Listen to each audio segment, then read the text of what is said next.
Soyez les bienvenus au nom du Dieu trois fois saint. En ce troisième dimanche après l'Épiphanie, c'est en vidéo que nous sommes réunis. Mais même en vidéo, nous sommes là avec tout ce qui a fait notre semaine, tout ce qui fait notre vie, le bon et le mauvais. Puissions-nous en cet instant déposer l'un et l'autre au pied de la croix du Christ. Puissions-nous en cet instant humblement ouvrir nos cœurs, nos vies entières à celui qui nous accueille tel que nous sommes, quel que soit le chemin qui nous a menés là où nous sommes, quelle que soit l'histoire de notre vie. Puissions-nous en cet instant ne pas nous arrêter trop longuement sur nous-mêmes, mais en toute simplicité et dans le partage fraternel, recevoir le souffle divin pour nous remettre en route sur ce chemin de disciples qui est le nôtre. Entrons ensemble dans la louange et confions-nous dans la main de notre Seigneur avec le premier chant.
Seigneur, tends vers moi une oreille attentive. Réponds-moi, car je suis pauvre et malheureux. Je passe mes journées à t'appeler. Seigneur, accorde-moi ton appui. Quand je suis dans la détresse, je t'appelle, car je sais que tu me répondras. Tu as créé toutes les nations, elles viendront toutes s'incliner devant toi pour t'apporter leurs hommages. Seigneur, montre-moi quel chemin je dois suivre. Mets en moi cette seule préoccupation, rester soumis à ta volonté. Et je te louerai de tout mon cœur. Toi, Seigneur, tourne-toi vers moi, accorde-moi ton appui. Je suis ton serviteur, donne-moi ta force, je t'appartiens, sauve-moi. Acclamez le Seigneur, vous toutes les nations, chantez ses louanges, vous tous les peuples. Amen.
Parce que nous sommes sûrs de l'amour de Dieu pour nous en Jésus-Christ, nous pouvons reconnaître devant lui ce qui nous sépare de lui.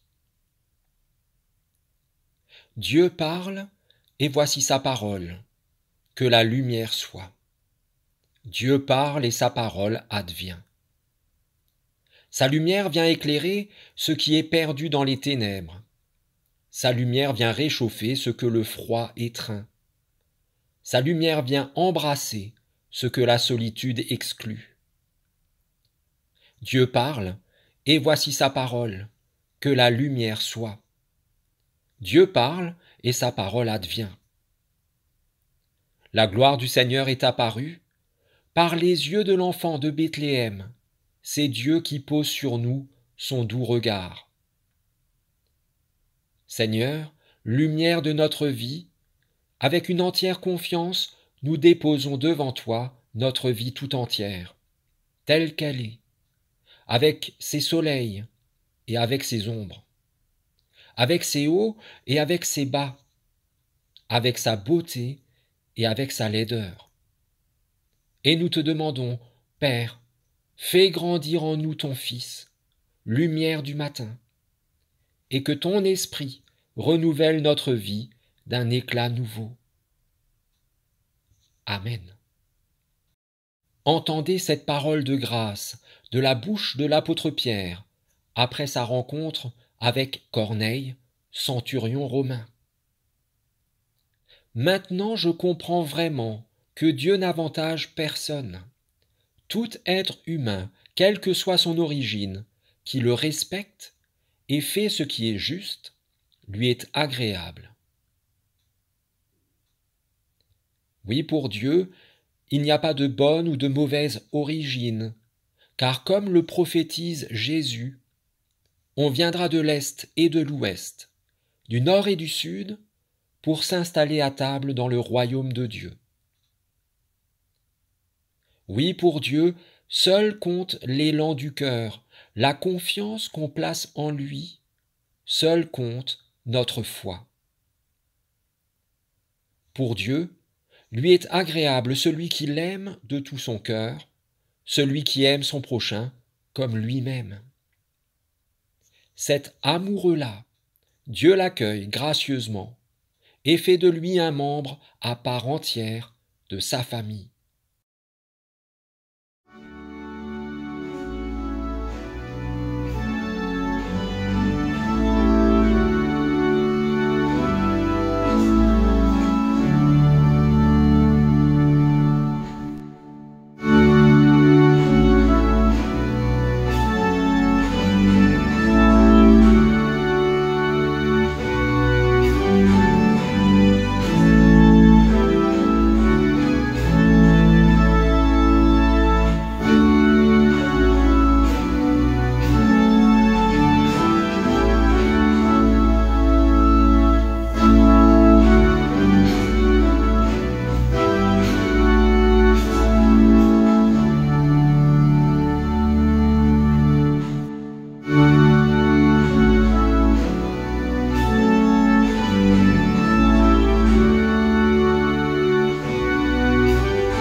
Nous prions avant de lire les Écritures, afin qu'elles deviennent pour nous paroles de vie.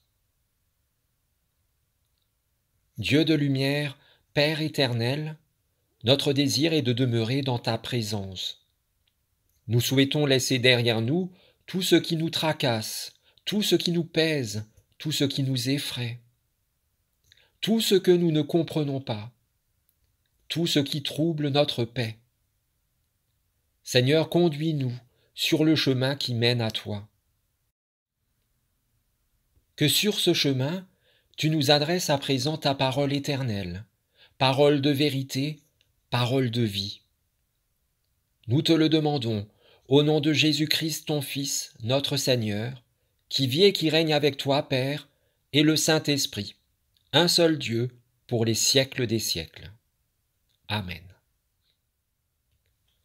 Dans la lettre de Paul aux Romains, au chapitre 1er, nous écoutons les versets 13 à 17. « Je veux que vous sachiez, frères, que j'ai souvent fait le projet de me rendre chez vous, mais j'en ai été empêché jusqu'à présent. Je souhaitais que mon travail porte du fruit chez vous aussi, comme il en a porté parmi les autres nations du monde. C'est mon devoir d'aller auprès de tous, les civilisés comme les non-civilisés, les gens instruits comme les ignorants. C'est pourquoi j'ai ce désir de vous apporter la bonne nouvelle, à vous aussi qui habitez Rome. Car je n'ai pas honte de la bonne nouvelle. Elle est en effet puissance de Dieu pour le salut de quiconque croit, du juif d'abord, mais aussi du grec. En effet, la bonne nouvelle révèle comment Dieu rend les humains justes devant lui. C'est par la foi seule, du commencement à la fin, comme l'affirme l'Écriture. Celui qui est juste par la foi, celui-là vivra.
L'évangile du jour est tiré de l'évangile de Matthieu, au chapitre 8. Au moment où Jésus entrait dans Capernaum, un capitaine romain s'approcha et lui demanda son aide en ces termes. « Maître, mon serviteur est couché à la maison, il est paralysé et souffre terriblement. » Jésus lui dit, « J'y vais, et je le guérirai. » Mais le capitaine répondit, « Maître, je ne suis pas digne que tu entres dans ma maison. Mais il suffit que tu dises un mot, et mon serviteur sera guéri. Je suis moi-même soumis à mes supérieurs, et j'ai des soldats sous mes ordres. Si je dis à l'un « va », il va. Si je dis à un autre « viens », il vient. Et si je dis à mon serviteur « fais ceci », il le fait. Quand Jésus entendit ces mots, il fut dans l'admiration et dit à ceux qui le suivaient, « Je vous le déclare et c'est la vérité. Je n'ai trouvé une telle foi chez personne en Israël. Je vous l'affirme, beaucoup viendront de l'Est et de l'Ouest et prendront place à table dans le royaume des cieux, avec Abraham, Isaac et Jacob. Mais ceux qui étaient destinés au royaume seront jetés dehors, dans le noir, où ils pleureront et grinceront des dents. » Puis Jésus dit au capitaine, « Retourne chez toi. Dieu t'accorde ce que tu as demandé avec foi. » Et le serviteur du capitaine fut guéri à ce moment même.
partir de l'évangile du jour, je vous propose de souligner 3 types de personnes que nous sommes ou que nous pouvons être, parfois en bien, parfois en mal.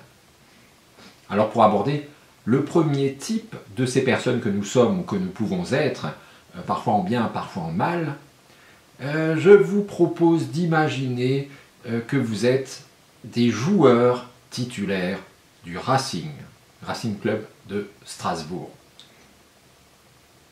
Comme le Racing est actuellement 4e de Ligue 1, vous devriez arriver à vous imaginer ça assez facilement. Donc là c'est bon, vous vous sentez comme des joueurs titulaires du Racing? Alors on peut continuer. Vous qui avez gagné 4 de vos 5 derniers matchs, c'est-à-dire mieux que le PSG, c'est pas rien. Imaginez maintenant que votre entraîneur s'extasie devant un joueur du FC Metz. Waouh, ce joueur-là, mais qu'est-ce qu'il est bon! T'as vu son toucher, t'as vu sa conduite de balle, sa vitesse, t'as vu sa vision du jeu, franchement. Ah là là, si seulement tu pouvais être aussi bon que lui. Ça serait la honte totale.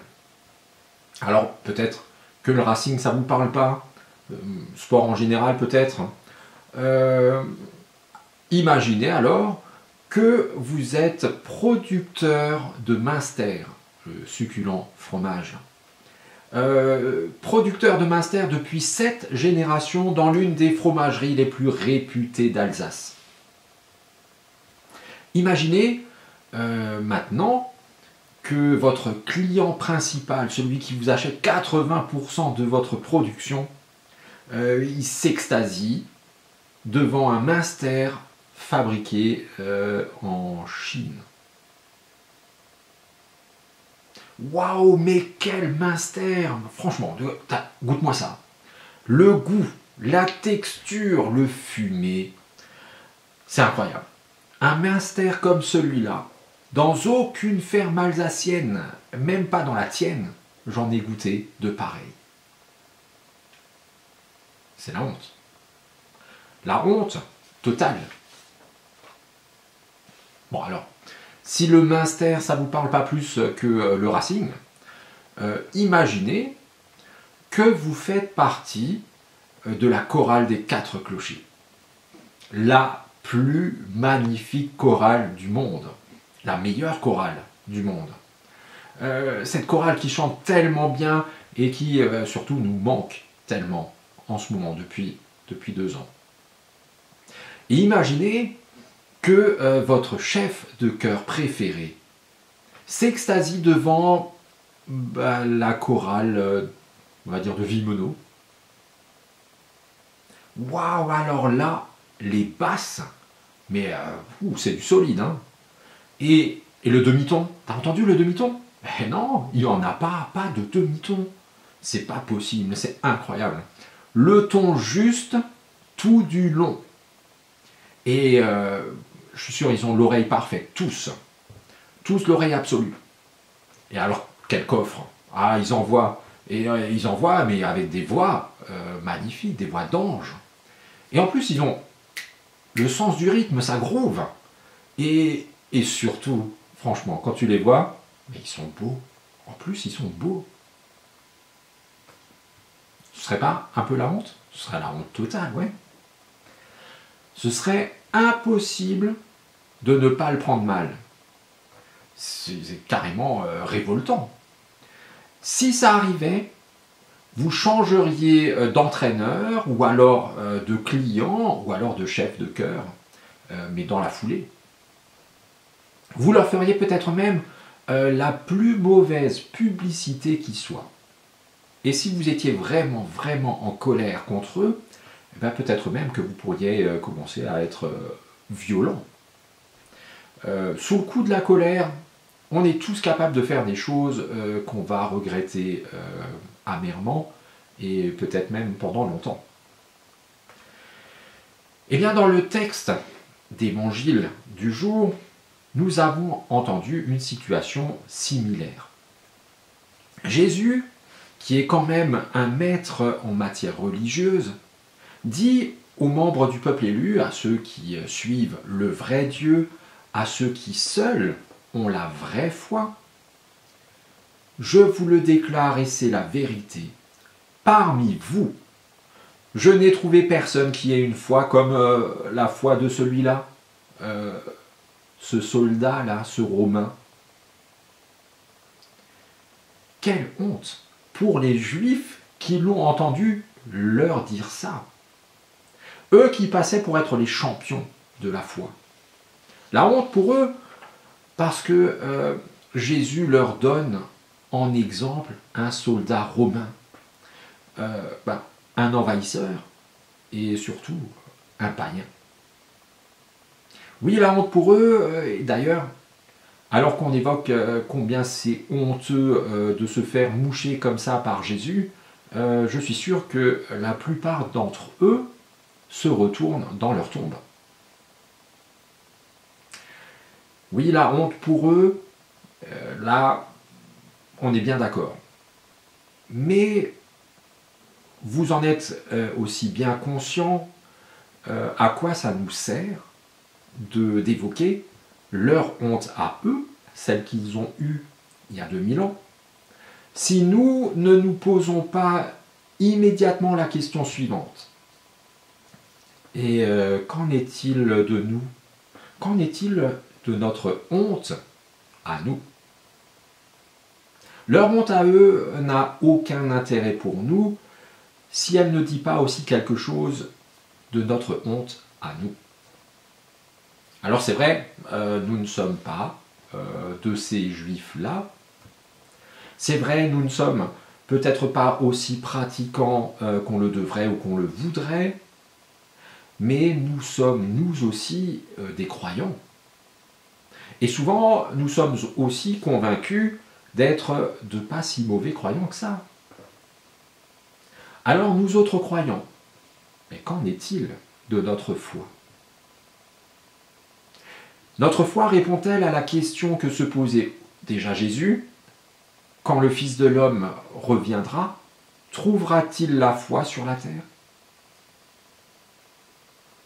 Notre foi est-elle comparable, est-elle semblable à celle de ce soldat romain?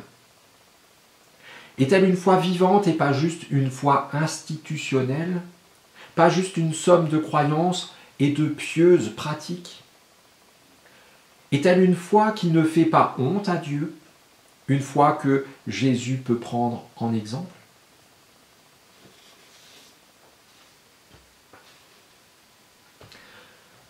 Le deuxième type de personne que nous sommes ou que nous pouvons être, parfois en bien, parfois en mal, c'est justement ce soldat romain.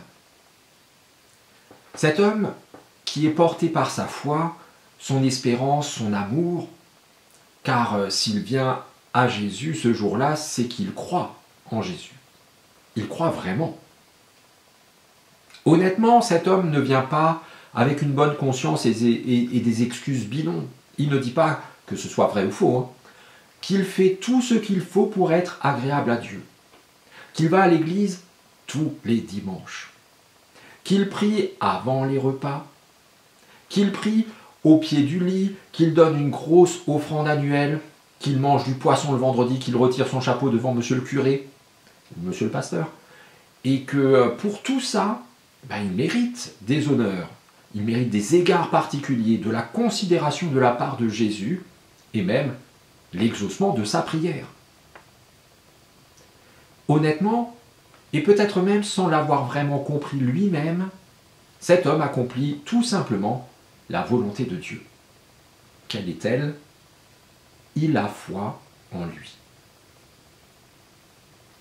Toutes ces autres choses, prier ici ou prier là, donner tant ici ou donner encore plus là, tout ça, ce ne sont que des signes de ce qu'on essaye de vivre selon la volonté de Dieu, mais ce ne sont toujours pas encore sa volonté elle-même.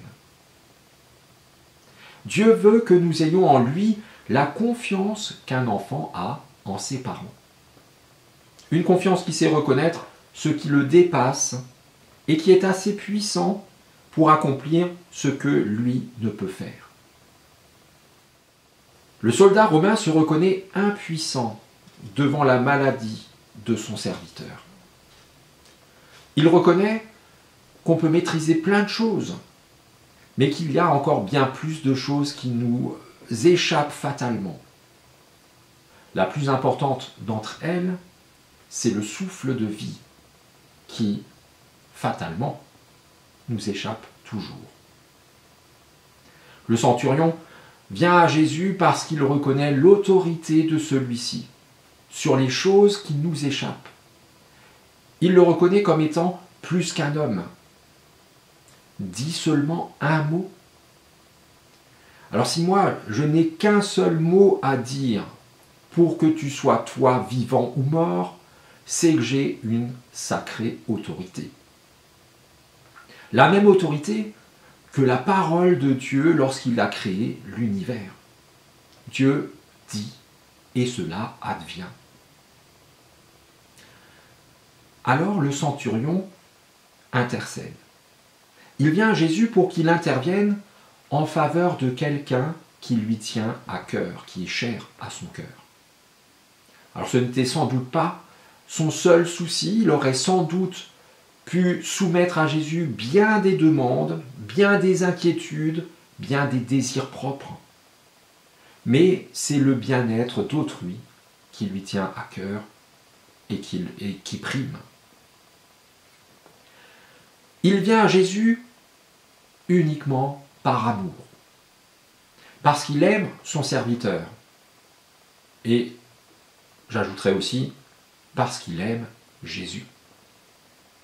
Une foi sans amour, ce n'est pas une foi en Jésus. Venons-en au troisième type de personne que nous sommes ou que nous pouvons être en bien ou en mal. Et là, cette personne, c'est Jésus. C'est peut-être un peu surprenant, et pourtant, n'oublions pas que les chrétiens sont de petits Christ. Et la question qui se pose alors, ici, c'est qui choisit qui? Est-ce que c'est nous qui choisissons Dieu? N'est-ce pas plutôt Dieu qui choisit qui il veut?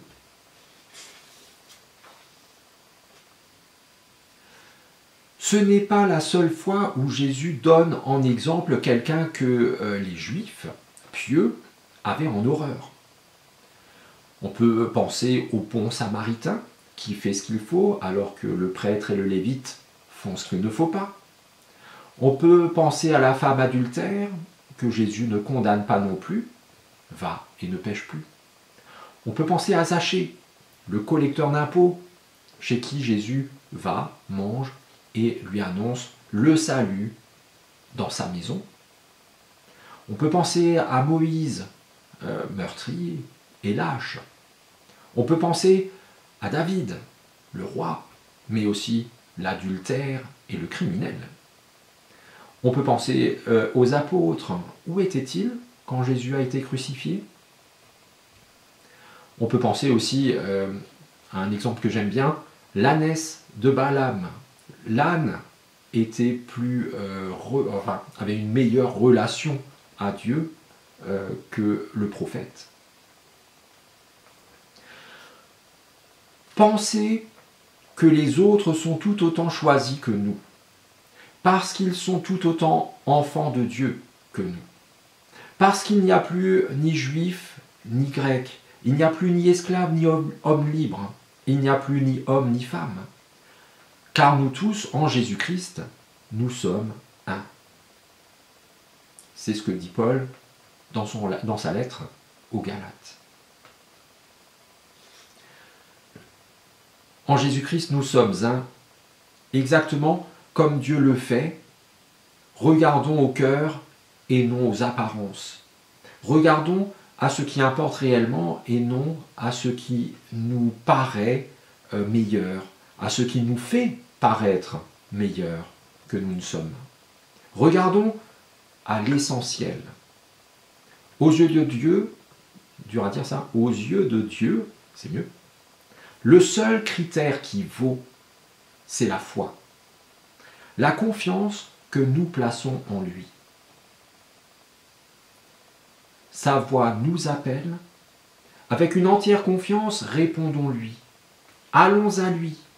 Accueillons-le dans nos vies comme notre Seigneur et notre Maître, comme notre Père, comme notre ami. Amen.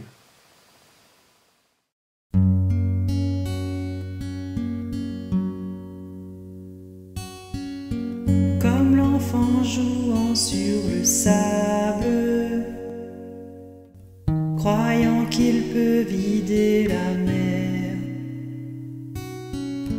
je me tiens devant l'inexprimable, l'amour plus grand que l'univers. Tu es Dieu, éternel et infini.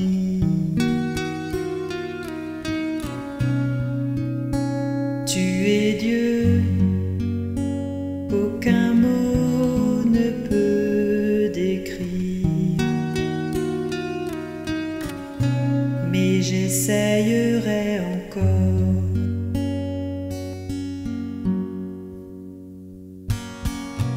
Qui saurait dessiner ta grandeur? Qui pourrait dire ta beauté? Des millions d'anges louent ta splendeur, mais tu te plais à m'écouter.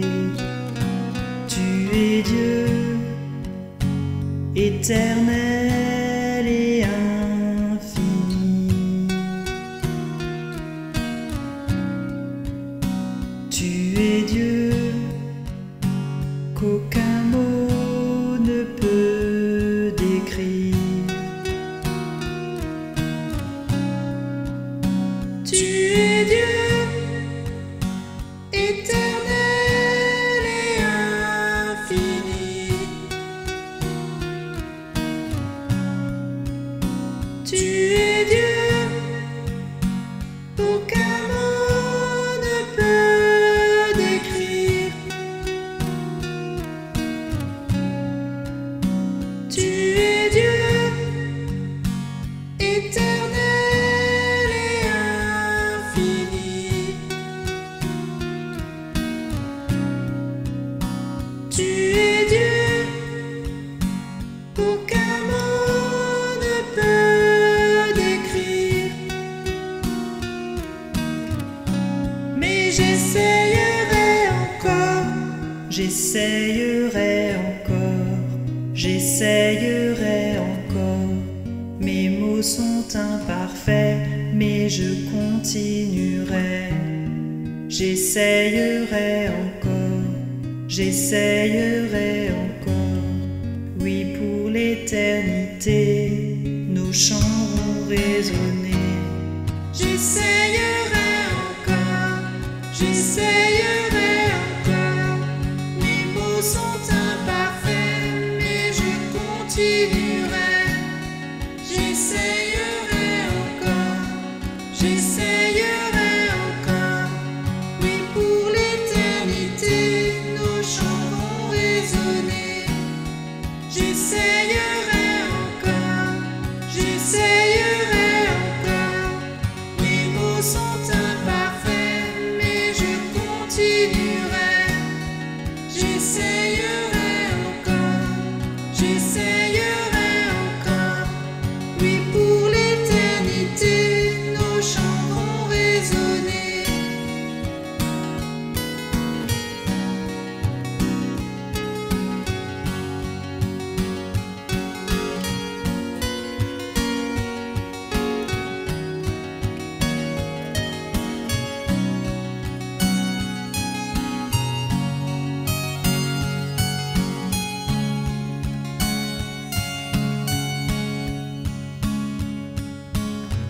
Dieu que ma pensée ne peut cerner, mes mots s'épuisent à te saisir. Mais quand je contemple ta beauté, mon cœur ne peut les contenir. Tu es Dieu, éternel et infini.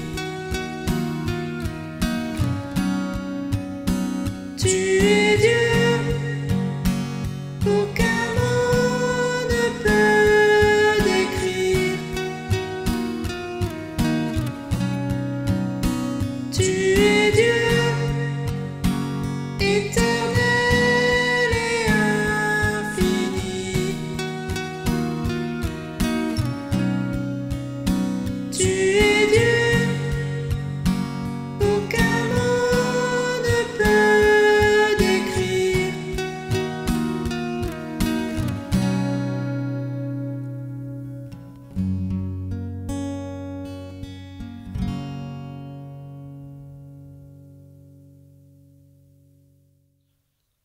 Nous prions les uns avec et pour les autres.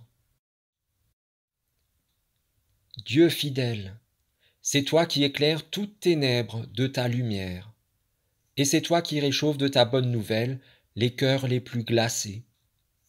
Nous te prions aujourd'hui pour ceux qui espèrent voir ta lumière au bout de leur tunnel, et la douce chaleur de tes bras d'amour au bout de leur hiver. Dans leur quête, Seigneur, fais retentir ta promesse qui leur dit « Je serai avec toi ». Dieu fidèle, nous te prions pour tous ceux qui subissent la violence d'autres humains ou de la vie elle-même, et qui doutent alors de toi, de ton amour et de ta force. Que ton esprit renouvelle leur espérance, et lorsqu'ils font face à la souffrance, à la peine et à la mort, que leur cœur entende retentir ta promesse qui leur dit « Je serai avec toi ». Dieu fidèle, nous te prions pour les réfugiés et pour tous ceux qui viennent ici chercher secours dans l'espoir d'une vie meilleure.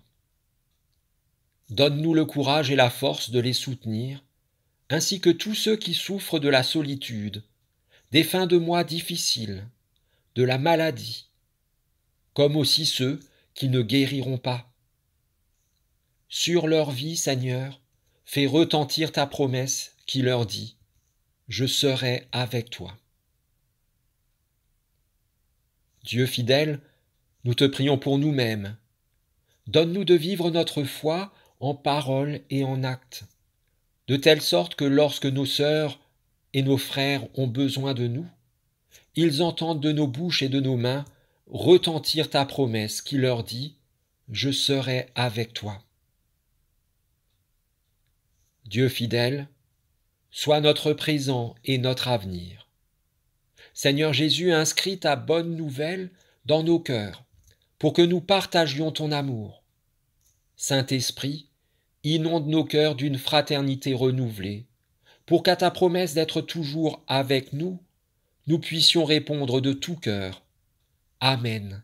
Notre confiance est en toi. Ainsi, unis à toi par le lien indestructible de la foi, nous te présentons toutes nos prières réunies dans celles que Jésus nous a lui-même apprises. Notre Père, qui es aux cieux,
La route du disciple est longue et difficile.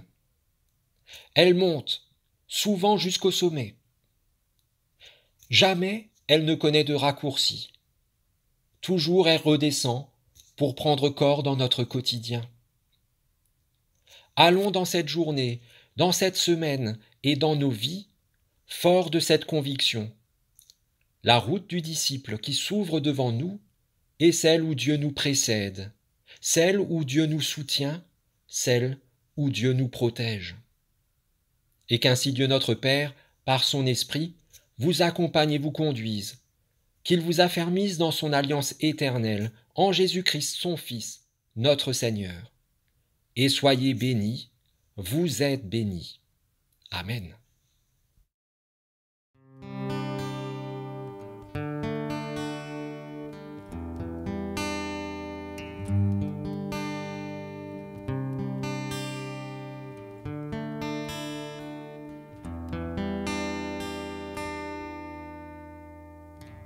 Je m'éveille, je saisis ta passion. Tous mes rêves prennent vie. Je veux vivre avec toi. Ma vie, c'est là ma décision. Tu me relèves et mes yeux s'émerveillent. Ton enfant adoré, parfaitement libéré en toi. Mon âme tu chériras. Regarde le soleil déchirer les nuages, le noir et le blanc se changer en couleur. Tout est beau dans les bras de mon Sauveur. Et maintenant je vis.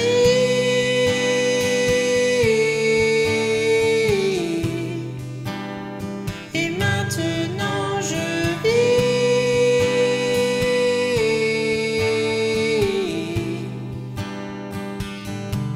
Tu m'entraînes toujours plus loin et plus haut. Ton amour parfait redéploie mes ailes. Ta liberté lève pour tes linteaux.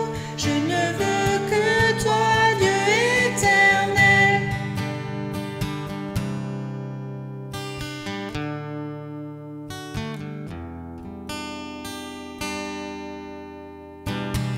Tu guides mes pas, tu es là près de moi. Ton amour m'accomplit, rien ne surpasse la vie. En toi, tu m'as créé et choisi. Tu m'appelles tendrement par mon nom. Tu m'offres le repos, décharger mon fardeau sur toi pour repartir à zéro. Regarde le soleil déchirer les nuages, le noir et le blanc se changer en couleur. Tout est beau dans les bras de mon Sauveur. Et maintenant je vis.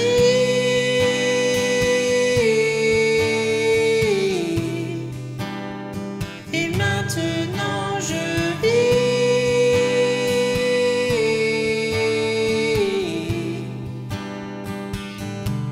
Tu m'entraînes tout.